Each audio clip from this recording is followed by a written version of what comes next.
كارت بقت سمعته هي الاسوأ على مستوى العالم، وده بسبب اللي عملته انفيديا مع المراجعين والعداوه اللي اكتسبتها مع مراجعين كتار، ان هم بعتوا لنا الكارت ده تقريبا من اسبوعين ل3 اسابيع. ما هو بعتوا لناش طبعا الدرايفر اللي هو بقى حته حديده حرفيا مركونه على الرف، ونتفاجئ في الاخر ان هم لا هو هيتبعت بس او هينزل التحديث العام بتاعنا مع الاطلاق وهتجربوه وقتها والجو ده. بعد كده تلاقي ان في بعض المواقع اللي كان معاها الدرايفر راحت منزلها مراجعات نوعا ما، او نقدر نقول 100% ان هي مضلله، لان الكارت ده اتحط ضد كروت زي 3060 وال 2060 سوبر اللي هو من ايام جدي. عايز اقول لك ان تم تفعيل فيه الفريم جنريشن باربع اضعاف فريمات مزيفه، في الاخر نقول ان هو اقوى بفرق مش عارف 150 فريم و200 فريم والجو ده طبعا خلى انفيديا موضع اتهام، اللي هو انتوا عايزين تخبوا مصيبه موجوده في الكارت ده ومش عايزين تظهر بالذات في اول يوم. ولكن السؤال، في كارت ثمنه $300 كارت اقتصادي، اقدر ان انت لو انت مش هتبعتهولي اوفره عن طريق محل، ولو ما تلاقيتش محل يتعاون معايا فانا هروح في النهايه اشتريه على حسابي واعمل بيه المراجعه.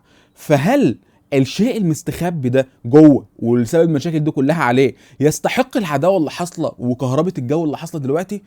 ده اللي هقول لك عليه في تجربتي الغير مطوله ل3 4 ساعات مع الانفيديا ار تي اكس 5060 ملك اثاره الجدل. النسخه اللي معانا ام اس اي الجيمنج اللي هي مش الاكس دي، الجيمنج العاديه الاو سي.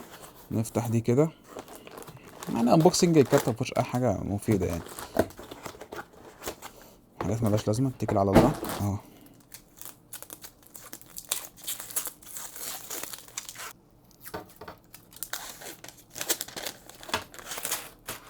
تصميم الكارت انا شايف ان هو كويس جدا جدا، والتصنيع بتاعته جوده التصنيع حلوه، تحس كده الحتت هنا محببه، وده على فكره كارت اقتصادي. الشغل اللي معمول فيه كويس بصراحه. الجانب اللي ورا ده مديني كده سقوعيه المعدن، فانا اظن ان هو معدني، ولكن المعدن خفيف يعني، مش اللي هو حته سميكه او تخينه قوي، لكن ستيل اوفرول حاجه كويسه جدا. النسخه دي وهي الجيمنج او سي، في نسخه ثانيه تبقى 3 مراوح جيمنج تريو، ولكن على المروحتين دول انا عايز اقول لك ان درجه الحراره كانت ممتازه جدا، لم تتعدى 67% تقريبا. وعلى فكره كانت المروحه ساعتها شغاله 55% تقريبا من قوتها، فكان الكارت هادي. الكويل واين برده كان اداؤه ممتاز معايا، وما كانش ظاهر في اي مشاكل لحد ال 240 فريم ل 300 فريم، وبدات تظهر يعني حاجه بسيطه قوي، لازم افتح الكيسه واحط راسي جوه والزق كده في الكارت بقى، فاهم، عشان احس واقول ان لا ده في سنه بسيطه جوه.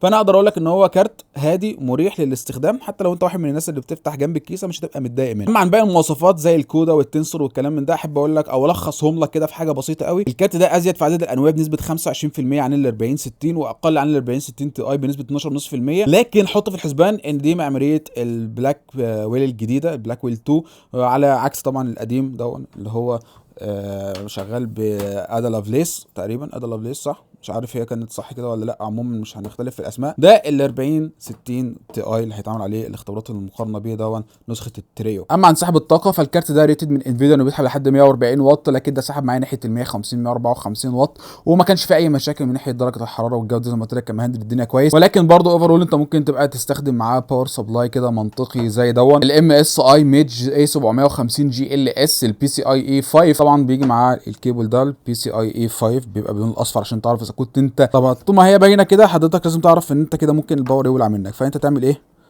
تفضل بقى تزق امان، فاهم كده؟ خلاص كده بقت الدنيا تمام، عشان يعني ايه ما يولعش منك والجو ده كله. عموما الباور سبلاي واخد شهادات زي البي بي ال بي، واخد السايبرنتكس، واخد ال 80 بلس جولد، وان شاء الله هبقى انزل لكم التجربه بتاعته قريب. ولكن في الوقت الحالي احب اقول لام اس اي شكرا، لان هي موفره لنا هذه القطع عشان نعرف نقدم لكم هذه التجربه. اظن دلوقتي انت عايز تعرف جزئيه الاداء، واظن لو مفيش سكريبت ماي فريند، لان انا ما كانش عندي وقت اعمل اي حاجه حرفيا يعني عشان الحق اقول لك الاخبار يعني. ده واول تجربه في الكارت ده بصراحه كانت اكتر من صدمه بالنسبه لي على لعبه سايبر بانك، جننتنا حرفيا على اعلى الاعدادات او البريسيت اللي هو الترا، وعلى الرو بيرفورمانس حققت متوسط زياده 9% عن ال 4060 تي اي. انا قلت في حاجه غلط، عدت الاختبار اكتر من مره، جربت درايفر قديم على ال 4060 تي اي نفس الكلام دوت. كمان لما فعلت الدي ال اس اس على الكواليتي لقيت زياده لصالح ال 5060 3.4% لحد ما شغلت الري تريسنج الترا على الكواليتي مود في الدي ال اس اس، لقيت ان في 14% زياده لصالح ال 4060 تي. هنا الامور بدات توضح شويه، وبدات اعرف ان انا نوعا ما ماشي صح، واكيد انت ممكن تكون لمست الموضوع دلوقتي. لكن برضو قررت ان انا اجرب الكارت ده على ال 2K، فاداني على الرو الترا زياده 16%. 65 56 فريم، حاجه انا بقيت اللي هو والله بجد يا جدعان انا اختبارات الروم خلينا هتجنن. ال 2K على الكواليتي مود في الدي ال اس اس برضه البروفايل اللي هو الالترا مدياني 13%، نفس اللي حصل بالظبط. روح للري تريسنج 3 اضعاف لصالح ال 40 60 تي، 300% احسن. بدات تلمس الحوار، تعالى بقى يا معلم ايه نخش في لعبه تانية يمكن تكون سايبر بانك فيها مشكله. فكرت ان انا اجرب بلاك ميس وكونج، وانا هو برضو على السينماتيك وكل حاجه اعلى حاجه، بس مفعل الدي ال اس اس على 100% الكواليتي اللي هو تقريبا مش شغال او ده الرو بيرفورمانس يعني. ادتني نفس الاداء، بل برضو لما عملت الدي ال اس اس على 68% ادتني برضو نفس الاداء على الكارتين. رحت مشغل الري تريسنج 30.5% زياده لصالح ال 40 60 تي 60 اجى نون واتكسح. بل برضه جربتها على ال 2 كي وتلاقيت ان هو برضه نفس الاداء على، ولما عملت الدي ال اس اس على ال 68% نفس الاداء. لما رحت للري تريسنج لقيت زياده ل 40 60 تي اي 36%.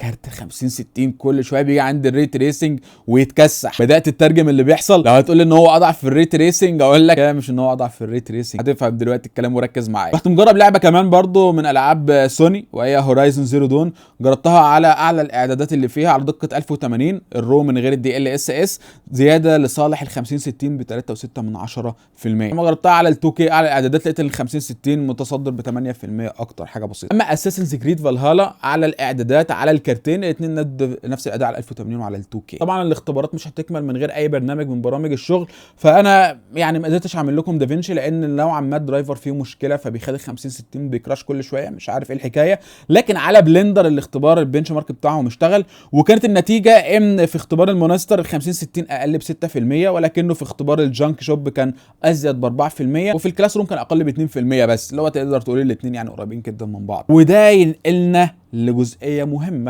يا بلبل، يا الاختبارات دي فيها غلط ولا ايه؟ اقول لك بص يا غالي، الكارت ده كارت قوي، انت بتتكلم عن معماريه احدث، بتتكلم عن عدد انويه اعلى عن الجيل اللي فات، فبالتالي نتوقع انه يجيب ال 40 60 تي اي في الاداء. لكن المشكله الحقيقيه اللي معجزه الكارت ده هي الفي رام، واللي هتخلي الحفله جامده على الكارت ده اظن اللي كانت عامله له حساب انفيديا، مش عارف الله اعلم يعني ده حقيقه ولا لا. لكن في سايبر بانك وبلاك ميس وكده لما قعدت اتابع الفي رام اتلاقيت ان انا بشغل الار تي بتوصل اللعبه لل 10 جيجا، وساعات بتبقى ناحيه ال 9 و8 10 تكسر 10 وتنزل تاني وكده. اما الكلام ده طبعا مش متاح ل 50 60، هو ليميتد ب 7 جيجا وكسر، وكل ما يوصل ناحيه 9 جيجا ونص بيضطر ان هو يفضي وهكذا، ده يعمل دروبات ويعمل مشاكل وما الى ذلك. انا هنا مش جاي اقول لك ايه احسن اعدادات، عشان عارف الناس هتقول لي ما انت ممكن تخلي الاعدادات على هاي والجو ده. انا مش جاي اقول لك مين احسن اعدادات بتدي لك افضل اداء والجو ده والاوبتمايزيشن، احنا جايين نعرف في الكروت دي اخرها فين. ده بقى يعني حوار تاني ان احنا نظبط الاعدادات. عموما عند $300 انا شايف ان الكارت ده بيقدم قيمه احسن من ال 40 60. هو تقريبا $300 ده المفروض 15000 جنيه مصري، لكن طبعا لسه هيبقى فيه ضريبه بقى والكلام ده، ممكن تتوقع انه يروح ناحيه ال 18 19000 جنيه. اظن يعني ما فيش حاجه هتنافسه في هذا الرينج، يعني غير ان انت هتضطر بقى تطلع ساعتها النسخه من ال 40 60 تي اي 16 جيجا تبقى ناحيه ال 25000 تقريبا او 26000 اظن هذا الكلام. فانا شايف ان هو الكارت اوفرول مش وحش، مش وحش، لكن غلطه انفيديا كان لازم الكارت ده يبقى 10 جيجا في رام على الاقل. 10 جيجا في رام، 10 جيجا في رام زي الفل يعني، مش لازم 16 12 جيجا زي الفل يعني. انا يعني مش عارف يعني المفروض كنتوا تظبطوها باي شكل من الاشكال، يعني مالناش دعوه احنا بالقصه دي، لان ال 1080 النهارده اصبحت دقه مش حلو ان انت تارجتها يعني، خلاص يعني انا شايف الدقه دي بتموت. احنا على مدار سنه ولا اتنين جايين هتلاقي ان الشاشات ال 2 كي اللي مسيطره في الفئه الاقتصاديه كمان يعني. انا عرضت لك التجربه كلها، قول لي انت بقى ايه رايك تحت في التعليقات. سلام.